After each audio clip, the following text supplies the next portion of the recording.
Hi, I am Kedra on two wheels, and now that I am on the Kawasaki Z650, well, let's do something different and talk about bikes.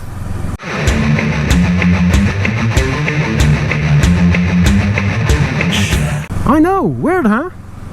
So, there's this new philosophy which I wholeheartedly embrace because I am loving this bike, which is light bikes. This one feels somewhat like a KTM. A very light, powerful bike for fun. And I wholeheartedly agree. This is a lot of awesomeness on one bike. I love this new philosophy of less cylinders, less weight, more compact and more agile bikes with lower center of gravities. Because a lower center of gravity means the bike is more stable and much easier to ride at low speeds. That's why scooters are so nice to ride at low speeds and in the city, because they have a very low center of gravity. Also because the weight is more distributed to the back, so it's a different weight distribution, but whatever. So that's what you want for low speed riding. You want a low center of gravity. Thing is, when you have a low center of gravity, when you're at high speeds, you can't really do this fast. The bike feels sluggish. I remember my NC, to overtake cars on the highway, it felt more like a fighter jet. You had to plan ahead. I have to start the corner now because it would take a while to lean over. My XJ6 was much more agile. At highway speeds, I could just zip and zigzag through traffic easily. It would just go quickly because it had a higher center of gravity. So that's the disadvantage of a lower center of gravity is that. The advantages are it's nicer to ride, especially at low speeds, feels much stabler, but the much stabler interferes then with the agility, especially at high speeds.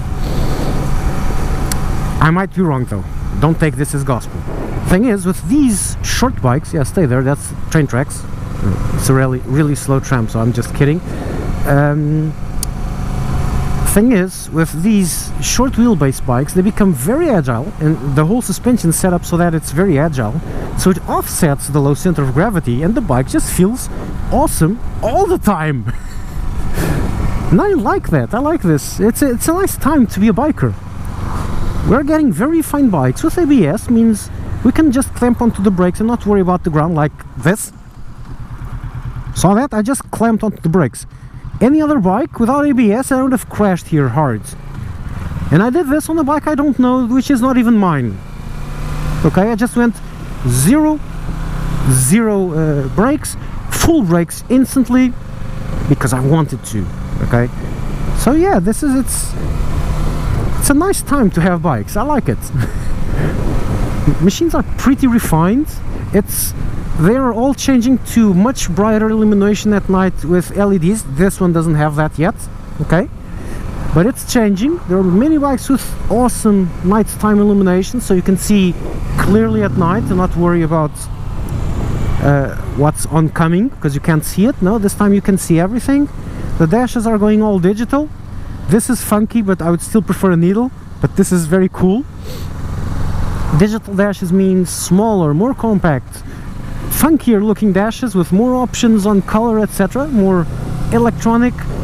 Some bikes are beginning to get cell phone apps, so you can control the bike from your cell phone and change your suspension and set up whatever you want from an app in the cell phone. It's a brave new world. The next few years should show some no, not the next few years, because all the brands now have their machines out there, so next year or this year we shouldn't see some great improvement. Next year we should start hearing rumblings about a new set of bikes, and then in 3 years time there will probably be a whole slew of new bikes coming out that will be, well, mind-bending.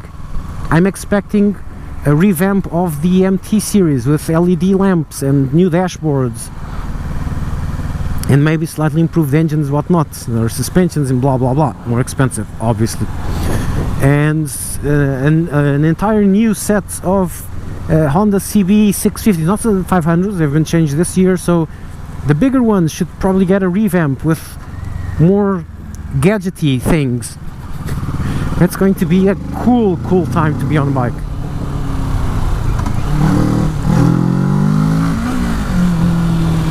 Whoa, this is very damp, hang on. That's why I like ABS. Oh, I want to brake on top of the white thing. Okay, that's cool. Just brake. Don't worry about that. You can just brake. It's going to be a cool time. It's actually a nice time to change your bike, or last year was, because then when you're getting bored to your bike, new ones will appear. Oh, and this whole Euro 4, some people really hate Euro 4. Bloody Euro 4 is the expression I heard quite a few times. Well, it is bad, okay? It's an environmental thingy. Okay, I really like my kids to be able to live in this planet and not survive because it's too hot or something. So yeah, environment is kind of important, but I would really enjoy if we could keep the good things and do the environment thing at the same time. But Euro 4, not only it has that less engine power thing because of emissions and that oh my god, they've completely ruined my exhaust note thing, but it also has a few other things, making ABS mandatory on all bikes, with which I wholeheartedly agree. And they went the smart route and said, okay, it's mandatory, but on some bikes, those designed for off-road, you can disable ABS if you want. I'm not sure. I think you can only disable ABS on the rear wheel, which is actually what you want. But yeah, why is this an advantage? Because, well, you're paying for ABS now. Yeah, you're paying 500 euros for ABS now. But since the manufacturers are obligated, or they have to put ABS on the bikes, it'll just simply become part of the price. So you won't actually be paying extra. It'll just be the bike with ABS, not going to be an extra for which you pay 500 quid more. It gets cheaper and cheaper and cheaper, okay? Because they have to mass produce it, and it is cheaper to... If you build 5 of something, it'll cost you X, but if you build 5 billion of something, it'll cost you just a fraction of X, because the whole setup is made to just build it en masse, and so each one gets way cheaper. We call that mass economy. Because you save things. Look, listen, just please, come on. And so yeah, this whole Euro 4, it has bad things, but it also has some pretty good things. Especially ABS or combined braking on the lighter bikes, on the 125s. So that new guys that go into biking, they don't crash the first time they brake, and they don't give up on the first time they brake because they didn't quite crash. Okay, that's a plus. There's a few pluses on the Euro 4. About specific bikes that might be coming out, what have I heard? I would say I never heard of that, and actually got a denial on this information, so take that with a pinch of salt. But I am guessing there will be some updates to the MT-09, and no, the MT-09 is coming out, a new MT-09 with the LED headlamps that the MT-10 has. Awesome! And I'm quite sure that's going to happen to the MT-07 fairly soon too. Not this year, not 2017, 2018. 2017, no. Why? Because it has just been released. The Tracer has just been released, the MT-07 has only a couple of years running, so they're not going to change the manufacturing just after 1.5 years of making the bike or whatever it was. So they'll want a longer run. So only after that will they update the bike, and it'll probably be with the same LEDs to make the look on all the MTs roughly the same. That's quite to be expected. Honda's not going to touch the CB500s, but it is likely to change either for this year or more likely for 2018 the 650s. Oh no, they have changed the 650. They have released the new 650R with LED headlamps. And so, did they already release the 650F also with LEDs? I don't think so.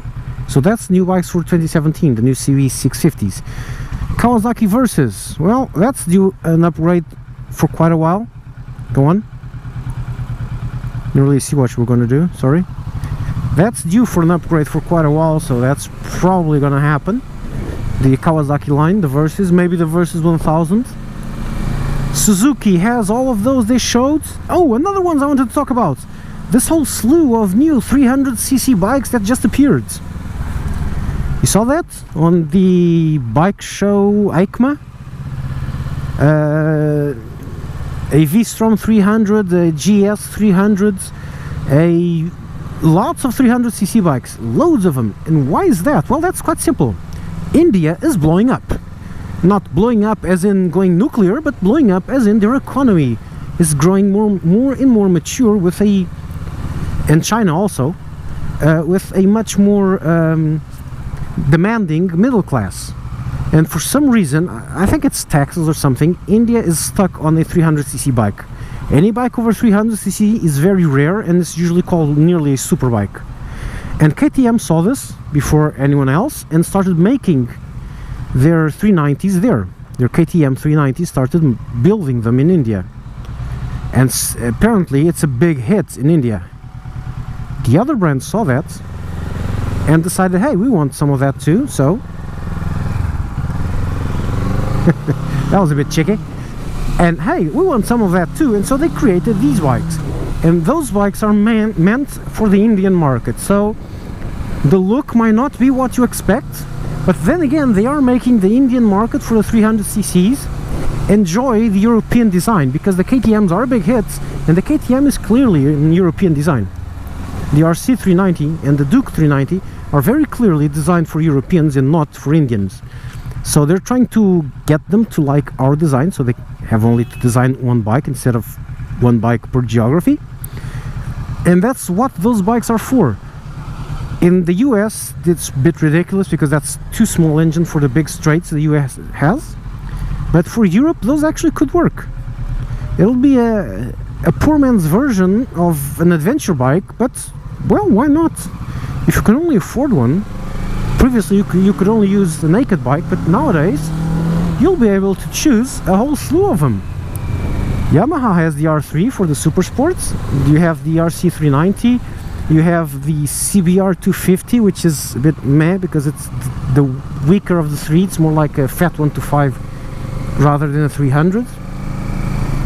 But you'll have also a few adventure bikes, and I believe Honda's going to go into that too, because Honda doesn't quite sleep in, they're not sleeping in.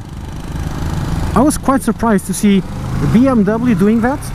Hey man, dude, seriously, don't swerve like that. I was quite surprised to see the Suzuki and BMW going that route. You're not seeing Honda doing exactly the same at the same time or even before. That was very surprising, but that's gonna happen for sure. Who gets to win? We will!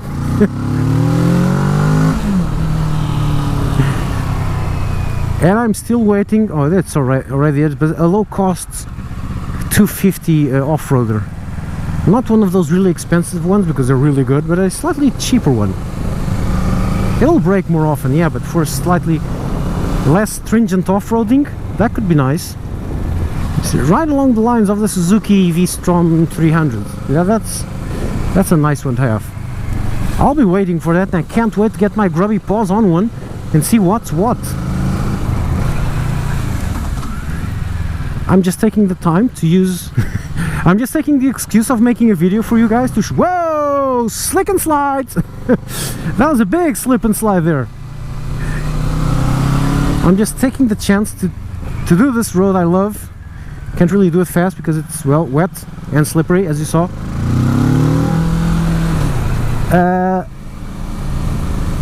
On the pretext of making a video. What's GNR doing here?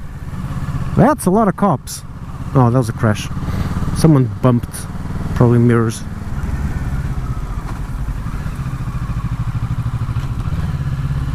Guys, you don't really have to be stopped. That's a cave. That's a cave over there. Or a mine. I don't know what that is.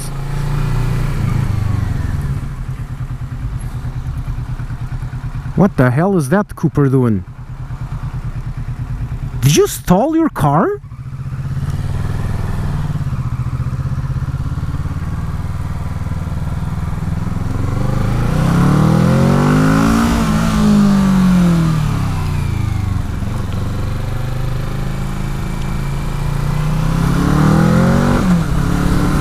Sorry about that. Okay, sorry about the silence.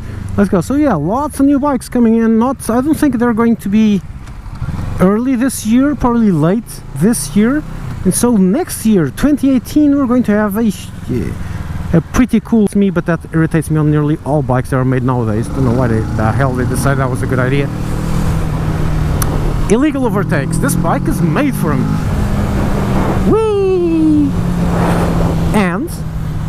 due to the upright-ish position, more upright than my XJ6, my old XJ6, which I don't have anymore. It is also quite a nice bike to ride at a sedate pace, looking at the scenery. The problem with sports bikes is that you're so bent forward that your field of vision is more like this. So it's just you and the road, and you don't see anything else. You just look at the road. It's very serious, very serious, very professional looking look on the road. You're always very, okay, I can do this 1.5 kilometers per hour faster. Oh, this bend, I should have done it with 3 more degrees of inclination. And this position is more like, hey, look at that. That's cool. Hey, look. Hey, look, puppies. So you can do both on this. Yeah, I like it. I like it quite a lot. This, I usually like all bikes because, as I said, big manufacturers don't really do bad bikes. They don't know how to do that. But this one, I feel this one really feels really special. For a young guy, just starting up or getting a new bike for, I don't know, coming out of a 250 or something, this is very nice. This is a very good one for that. I say the MT-07 wasn't because it's even slightly more brutish. This is a bit more smooth. And so if you're a new guy just coming out of 125 or something like that and you want a powerful, fun naked, I would, with very slightly, okay, it's very slight, I would suggest this one. It's just a tiny advantage, okay? The MT-07 is still a great bike, but for a completely newbie, it's a bit too violent. It's a bit too harsh on the accelerator. You can't crash without really meaning to. This one is just slightly less.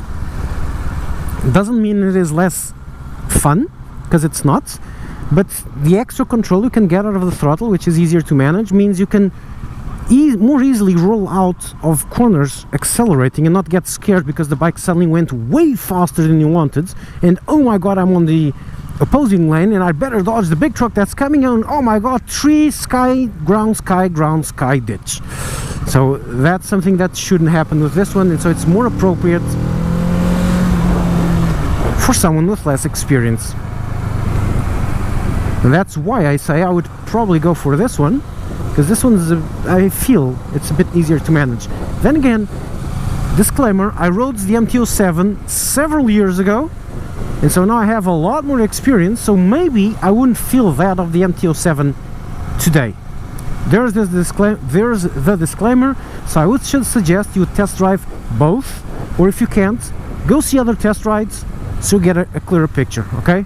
My final verdict is, I'm just going to leave you with a couple of awesome corners over there that I really want to do. My final verdict is, this or the MT-07, it's personal choice. High praise indeed, Kawasaki. You've made a awesome bike. You did a big mistake in not doing this way sooner. Do this 2 years sooner and you would have made a ton of money. Nowadays it feels too little too late. Actually not too little, but just too late. Let's see if I'm mistaken. I really hope I am, because I'd really like to see the street feel with these ones.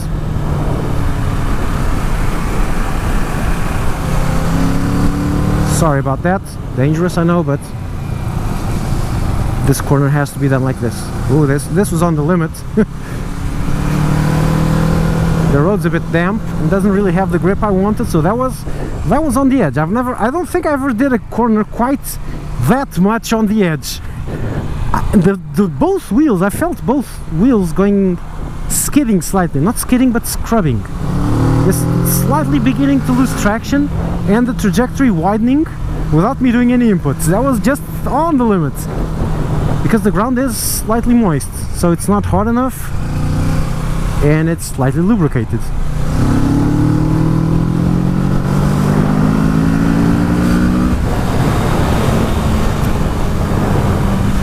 Any gear, throttle up and off we go. I love it. I love it. Okay, enough ranting on the bike. This is probably way longer than it should, and so with the sight I leave you. Cage her out.